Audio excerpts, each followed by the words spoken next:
So, Cancer, Sun, Moon, Rising, Venus, or Cross Watchers. Ito po yung month end reading ninyo. Pero timeless reading din naman po ito kahit kailan makarating sa inyo.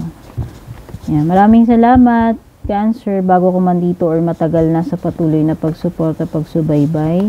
Malaking tulong po yung mga nag-like, follow, nag-subscribe, yung mga nag-share ng mga readings natin. Maraming salamat sa nag-a-avail ng membership, subscription, mga nagpapadala ng super thanks stars, pati na rin yung nag-a-avail ng private readings ko. Pagdating sa mga private readings ko, kung interesado kayo, yung mga detalye, tignan nyo na lang yung mga nakasulat sa description or panoorin ninyo hanggang dulo. Mag-ingat po kayo sa mga impostor gumagaya sa akin, ha. Hindi po ako mauunang mag-message sa inyo para mag-offer or manghingi ng kahit ano. Hindi ko rin po kayo i-add friend. Never ko po ginawa yan. Yun yung palatandaan ng mga fake. Okay? Nakakapagod po. Paulit-ulit ko na yan sinasabi. Pero may mga nagpapauto pa rin. Okay?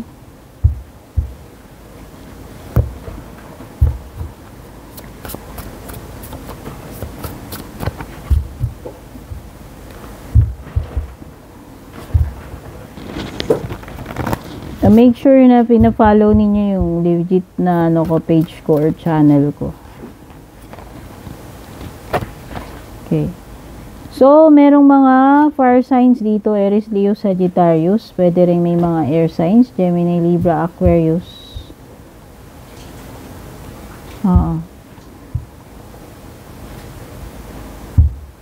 Sa love reading mo naman, pwedeng energy mo to or energy ni person, ha. Bahala na kayong mag-connect since kayo naman nakakaalam ng istorya ninyo. Okay?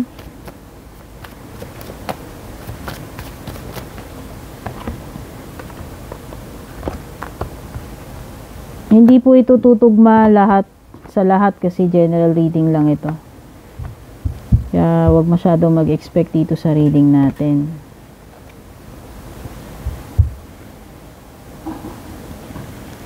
Wow, Cancer. So, nakikita ko dito is mga wonderful memories na gagawin mo together with your special someone family.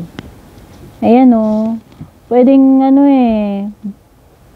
pagta-travel or anything na gagawin ninyo ng pamilya mo or loved one mo para gumawa ng mga bagong memories.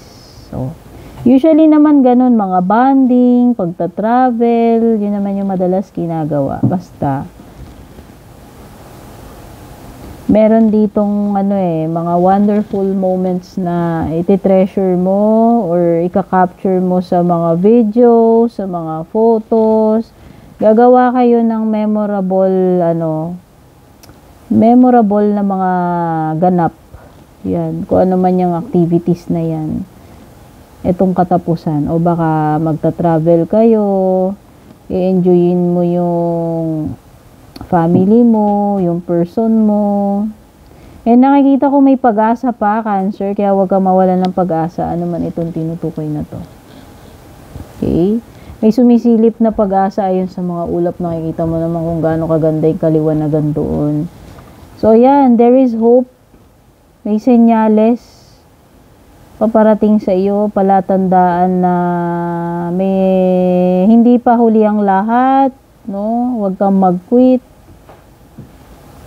Lakasan mo lang yung loob mo, huwag kang susuko, no? Dugtungan mo yung pasensya mo kasi may pag-asa. So yan, ito yung mga specific dito kung naghihintay kayo ng confirmation sa sitwasyon ninyo, whether nanliligaw ka or kung ano man, or nag-a-apply ka ng trabaho, or may balak kang mag-abroad, basta kung ano man yan, merong pag-asa. Okay? Andun yung possibility. Don't lose hope. Kumbaga, maaaring mapasayo yan, or maaaring matupad. Okay? At yung iba dito, nakikita ko punong-puno ng love, romance man ito, family love, friendship, whatever. Ayan, punong-puno ng pag-ibig. Ang ganda ng energy. Kasi nga, yan nga, nakikita ko, masasaya puro masasaya. Gagawa kayo ng memories. Alam mo, nakikita ko kung ano mang situation, mangingibabaw yung love dito. More than anything else. Love at love yung mananaig. Ano mang situation to. Cancer. Okay.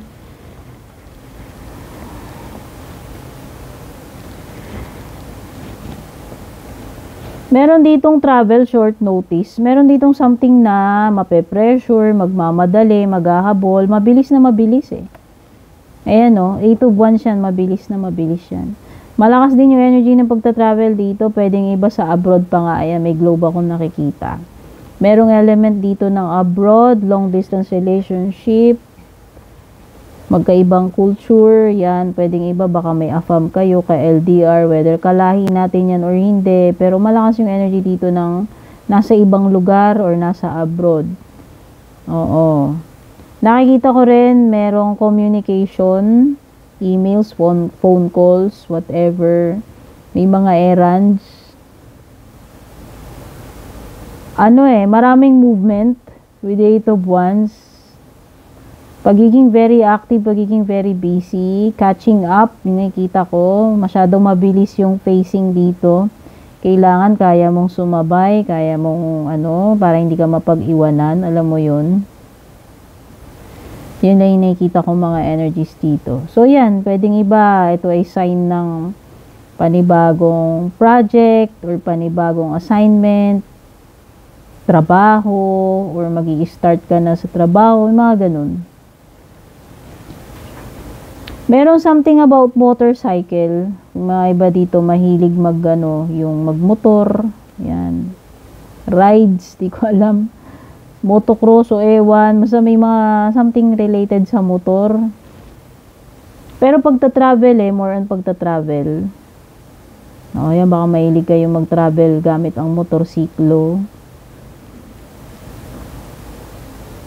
May messenger akong nafe-feel o rider. Ano ba to? Angkas? Grab? Whatever. Basta parang or parcels. Basta merong, hindi ko alam, baka naman yun yung trabaho ninyo. Or hobby ninyo yan, nagmumotor. Hindi ko alam eh. Or yan yung mode of transport ninyo. Baka araw-araw kayong sumasakay sa motor. Hindi ko alam. Basta meron ditong parang short notice, biglaan, biglang mapapatakbo doon, biglang mapapapunta ron, biglang may lakad or errand, sabi ko nga. May kailangan puntahan. Or may nirarush, parang ganun. Pero ang lakas ng energy dito ng pagta-travel, pag-e-explore. O yan, pwedeng may some kind of adventure, bagong experience para sa'yo. Meron something na magsisimula with the Fool card eh. Panibagong pakikipagsapalaran with the Fool card. So, ayan, pwedeng panibagong career, panibagong place, panibagong connection, kasi may love. Yun na naman nakikita ko. Exploring bagong mga environment or setting or ibang lugar, Ayan, pwedeng may mamimit ka rito ng mga bagong tao or bagong experience. Ayan. Yun lang yung mga nakikita ko. Taking a risk pwede rin kasi Fool card yan eh. So sabihin na natin, pwedeng may mga bago kang something na ngayon mo palang i-explore, something na ngayon mo palang mararanasan. Kasi gano'n naman si Fool card, hindi naman niya alam minsan hindi niya alam yung pinasok niya. Pwedeng ganun eh.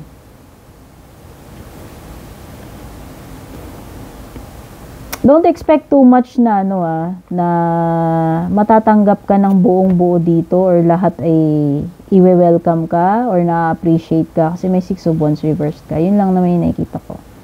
May iba na natutuwa sa'yo, may iba na tumataas kilay, umiirap, may iba na na-appreciate ka nila, may iba na hindi, yun lang yun. Okay? So, divided yung mga audience mo rito. Hindi lahat tanggap ka, hindi lahat appreciated ka. Yun lang siguro yung ma-expect mo dyan. Pagdating naman sa love life mo rito, pwedeng energy mo to, energy ni person mo. Oh, so may gusto ditong makipag-ayos. makipagbati sa'yo or mag-reach out sa'yo, Cancer. Itong person na to nung una binaliwala ka niya.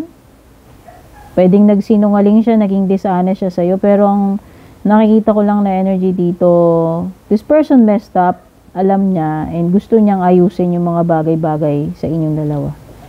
Okay, so yan yung reading mo. Sana makatulong sa ito, Cancer. Take care, God bless po. And kung balak nyo pong mag-book or mag-inquire ng personal readings ko, basahin nyo lamang po itong nakasulat sa screen or yung nakalagay sa description.